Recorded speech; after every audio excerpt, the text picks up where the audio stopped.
Hey, what's up, life designers? Welcome to Intentional Tuesdays. This week, we're going to continue our exploration of the request process. I think that requests are absolutely crucial to a healthy, functioning society. But this week's lesson really does go well beyond just the idea of making requests. And it really focuses on the language that we use in our everyday lives and how our choice of words may be getting us into trouble. And I'm going to try to share some techniques with you this week to help you avoid some of those pitfalls. So if that sounds interesting to you, then stick with us because we are going to jump right in. This week we're going to be exploring the difference between implicit and explicit language. So let's start with a couple of definitions.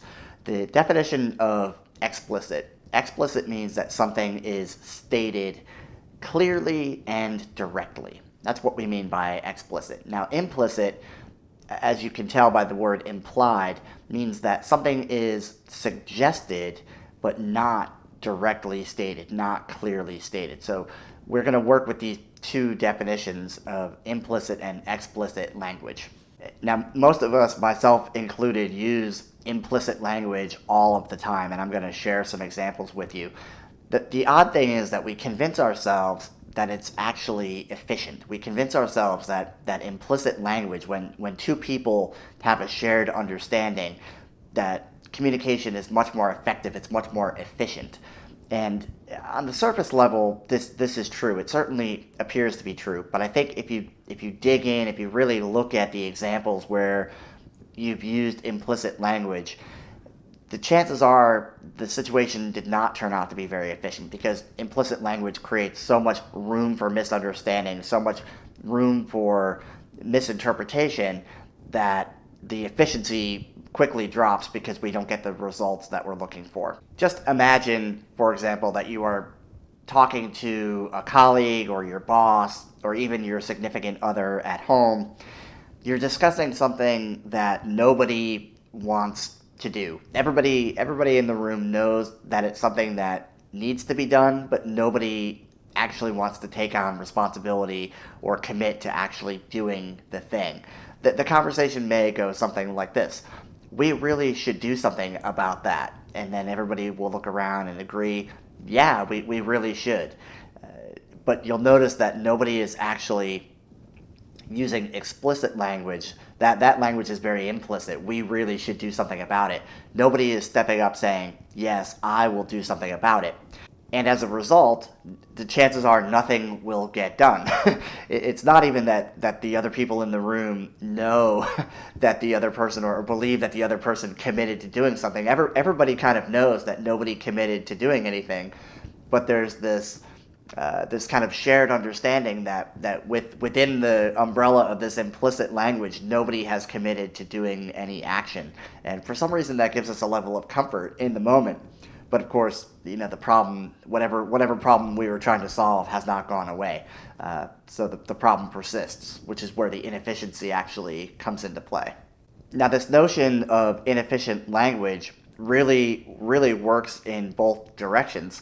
It creates a degree of wiggle room. If you are the requester, for example, if you're the person who has to make a request, and I hear this from managers quite often who may be uncomfortable making requests, by using implicit language, you can, in a way, avoid actually having to make the request. And oftentimes the manager may feel guilty about making the request, so they'll use implicit language.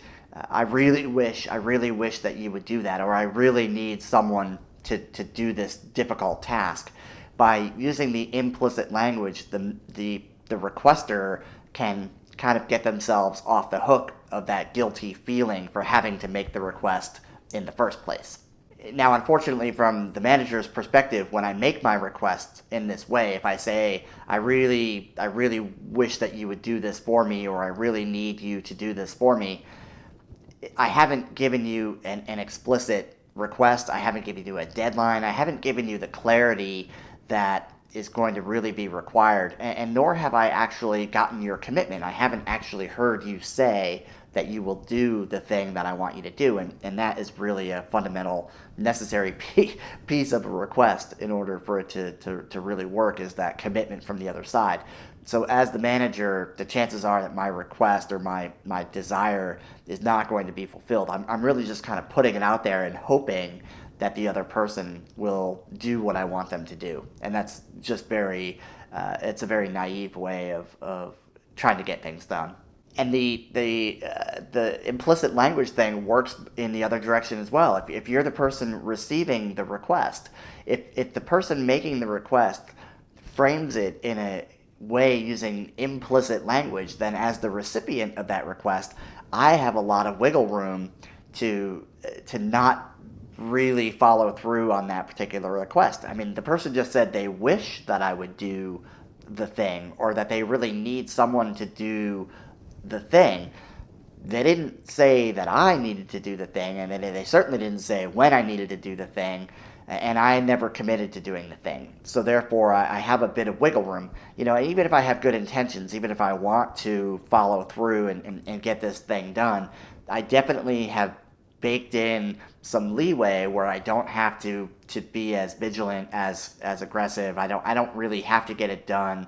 I can do it on my own terms instead of the implied terms from the requester. So that notion of implicit language really works both ways.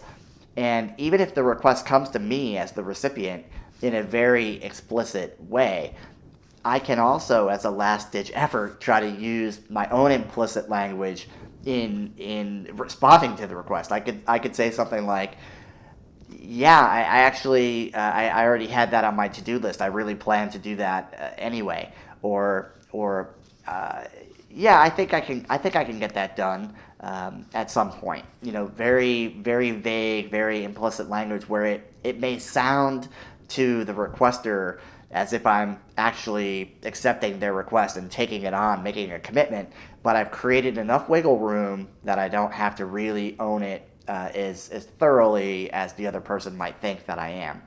It's really interesting to watch this phenomenon in organizations and in relationships when neither side wants to do the thing, and both sides are using implicit language to essentially just kick the can down the road. It really is quite fascinating to watch, because people walk away feeling as though they've made progress, and yet in reality they have not, and then we have to wonder, weeks or months later, why nothing is getting done. So implicit language really is a relationship killer.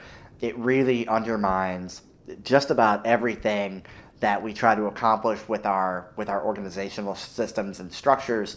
Implicit language is really debilitating. It's very detrimental. I find it pretty rare that there's ever a case where implicit language really, truly works on our behalf. So the challenge for you today is to be on the lookout for implicit language in your own life. And when you notice it, notice your patterns, notice when you tend to favor implicit language.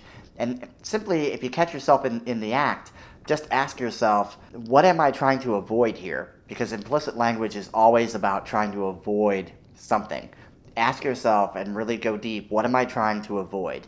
And then ask yourself, is that worth the potential risk of the misunderstanding that implicit language will often carry with it?